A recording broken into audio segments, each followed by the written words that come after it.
silakan yang mau bertanya.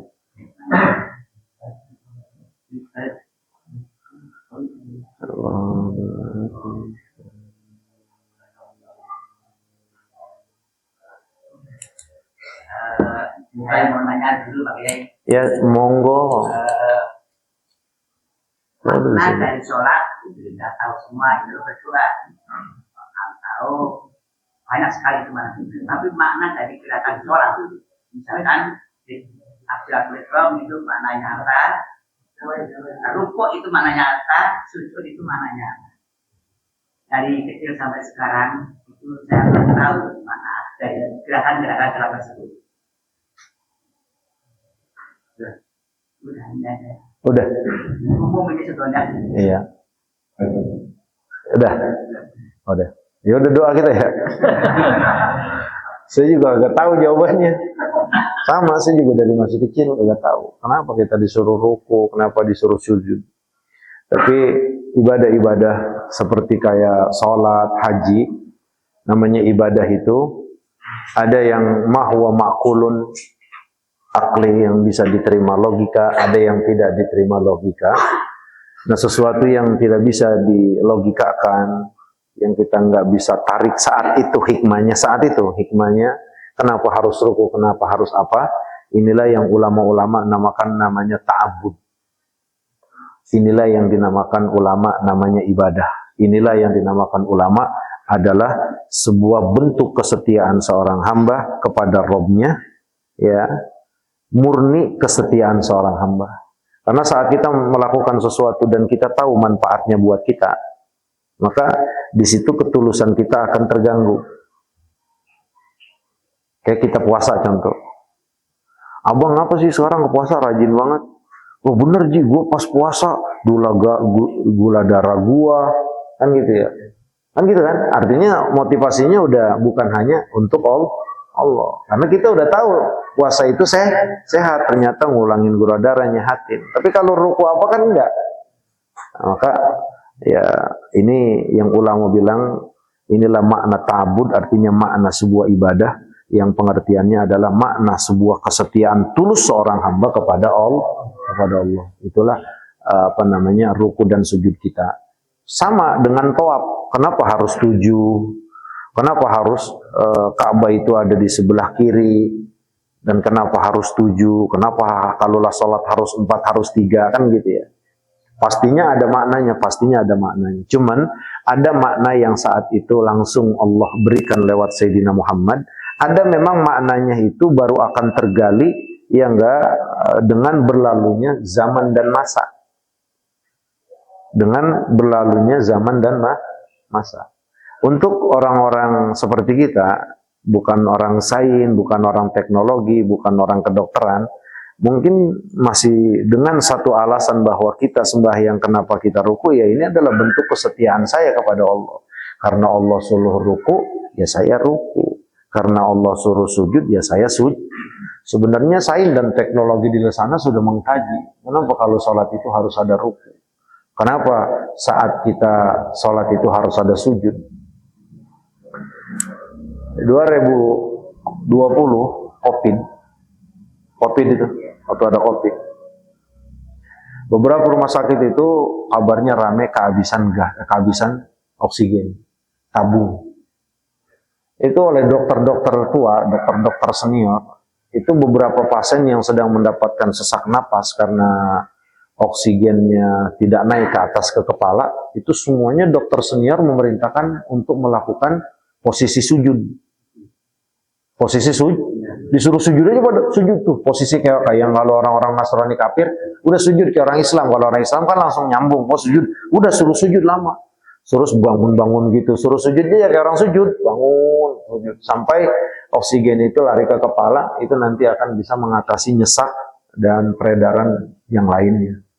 Nah sebenarnya dari sini, berarti nggak ada satupun yang Allah tetapkan, baik itu ibadah ataupun yang lainnya. Tidak ada yang Allah tetapkan gerakannya dalam sholat atau yang lainnya, kecuali memang punya manfaat yang kembali kepada kita. Yang kembali kepada kita. Nah, cuman kan kalau orang Islam Alhamdulillah kita ini udahlah, mau Allah mau perintahin jungkir balik juga gue jungkir balik, bener gak? Kita tuh cakep banget kita. Tapi kalau orang-orang non muslim, kenapa sih harus sholat? Kenapa sih? Kenapa harus kayak begini? Mereka kan kaji. Sebenarnya itu udah banyak kajiannya, harus ruku. Kenapa? Posisi ruku adalah posisi setengah kita tunduk, setengah kita tunduk. Sel kita itu dibengkokkan semuanya. Itu ada kajiannya dalam ilmu-ilmu kedokteran. Jadi banyak itu manfaatnya semuanya. Yang manfaatnya itu semua kembali kepada kita. Nah itulah alasannya kenapa dalam sholat itu kita diperintahkan ruku, diperintahkan sujud, dan sujudnya 2 kali, rukunya sekali, diperintahkan bangun. Gitu. Untuk orang-orang mukmin, orang-orang Islam, umat Sayyidina Muhammad, ya udah gue mau disuruh sholat, mau bagaimana gue sholat aja, sami'na wa ata'na, tanpa harus mengetahui kandungan makna, kandungan hikmah, kandungan arti di belakang gerakan-gerakan sholat tersebut. Gitu. Cuman kalau mau lebih detail, kenapa harus ruku? Itu dikembalikannya kepada ilmu kedokteran, ilmu sains, ilmu teknologi sekarang.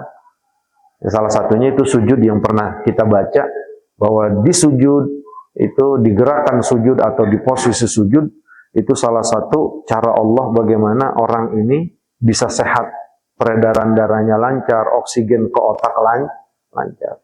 Oksigen nggak naik ke atas Pak, kelar Pak kita. Oksigen, makanya kenapa kita disuruh banyak minum kalsium. Air itu termasuk yang membantu oksigen naik ke atas. Oksigen nggak naik ke atas Pak, kelar udah Pak. Nauzubillahimin. Nah salah satu yang bisa terus mengedarkan oksigen ke arah otak terus itu gerakan sehari semalam 5 kali kita diperintahkan oleh Allah. Sehat buat siapa berarti? Bukan buat Allah Pak.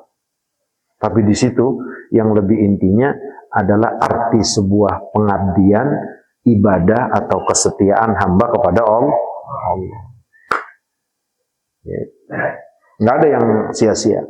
Nggak ada yang sia-sia. Semuanya manfaat dan manfaatnya kembali ke kita sebagai hamba. Sami'na wa ata'na. Bapak seperti itu. Ayo silakan. Bang Wawan.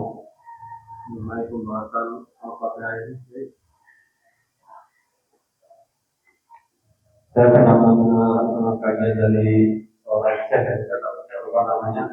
Dia mengatakan bahwa yang terakhir itu kalau di wakafnya ya, jadi kalau ibu nama ini kita dengar wakaf kan, tapi beliau sampai menyampaikan itu kan perkara wakaf itu. Tapi kalau coba kita wakaf kan kita apa di terakhirnya kita benar-benar balik ke kiri.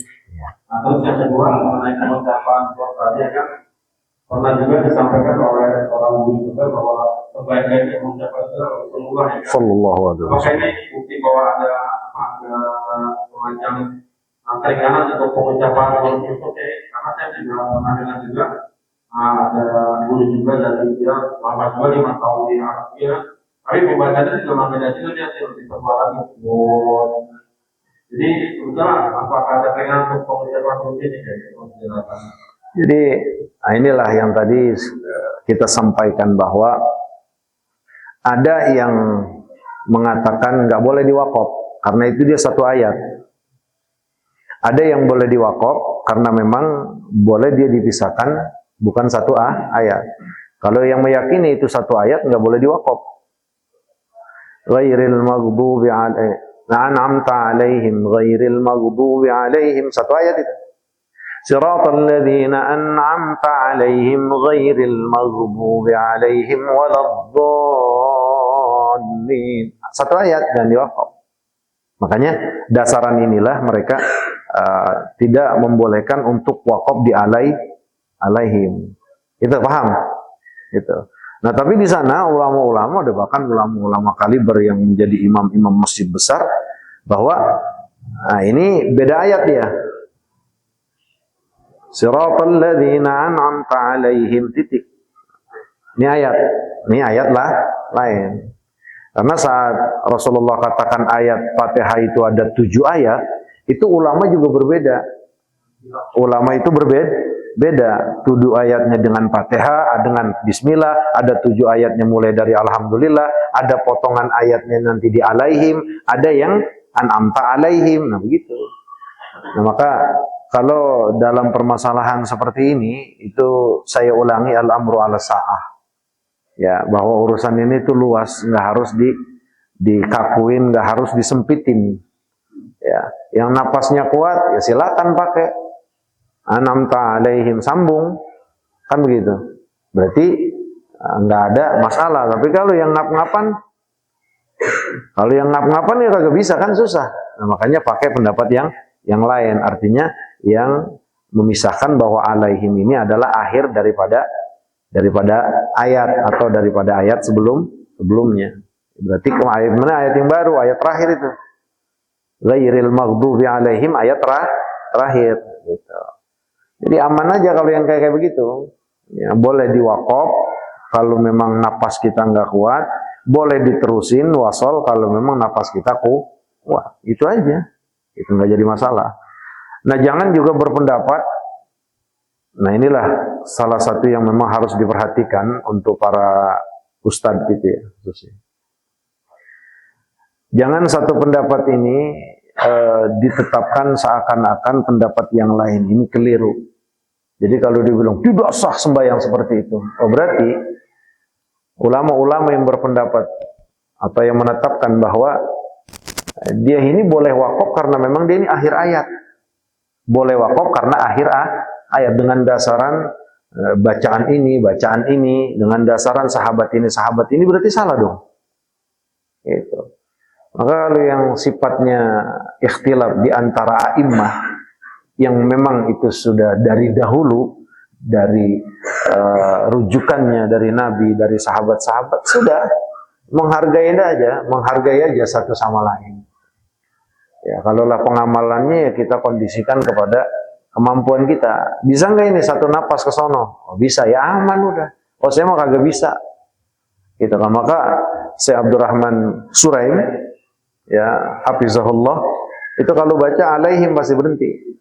Alaihim berhenti, ghairil dipisahin, ya, karena memang dia menganggapnya bahwa alaihim ini akhir ayat, itu aja. Ada yang mengatakan enggak, satu ayat ini dengan sampai akhir, berarti nggak boleh diwakaf di situ, gitu aja. Kondisiin aja, itu aman. Jangan sampai mengklaim bahwa yang wakaf tidak sah. Waduh repot Pak. Kalau yang wakaf tidak sah berarti kecuali memang dari sononya sifatnya udah ijma. Tuh. Kalau ijma tuh dari mulai sahabat-sahabat ini radhiyallahu taala anhu udah ijma. Ya udah itu nggak bisa diganggu gugat. Yang keluar dari pendapat itu dipastikan tidak sah. Tapi kalau memang di sananya kita sudah pahami ini memang ikhtilaf di antara imam, para imam, mau udah nggak boleh kita mengklaim paling baik, yang lain salah. Nggak boleh mengklaim bahwa kita yang sah, mereka tidak sah. Enggak, sama-sama memiliki kekuatan dalil. Gitu. Kecuali sudah jadi ijma atau ada nas qat'iyah tersebut, qat'iyah terdalalah, misalkan nasnya udah nggak bisa diganggu gugat. Ya namanya zina itu haram, riba haram, itu nggak ada ikhtilaf di antara ulama. Zina sampai kapanpun dimanapun haram. Sholat dimanapun wajib, kan begitu. Itu nggak ada ikhtilaf. Karena memang nasnya udah benar jelas, nggak ada ihtimal lain. Begitu juga atau sesuatu yang disepakati, yang diijmakan oleh seluruh sahabat. Udah jadi ijma, ya udah jangan pakai nimbulin hal-hal baru. Saz itu termasuk dosa dan nggak boleh. Kalau empat permasalahan ini, juga permasalahan yang lain, selagi tidak ditetapkan sebagai ijma, tapi pendapat satu ulama dengan dasaran ini ya udah, ayo pakai aja dah, mana yang sesuai, gitu, mana yang ya, menjadi kemampuan kita, ya, wakaf. Ya antum sendiri kan tadi bilang, kayaknya kalau siratal ladzina an'amta alaihim ghairil lapan. Waduh ini udah habis kan, jangan, ya udah wakaf aja dah.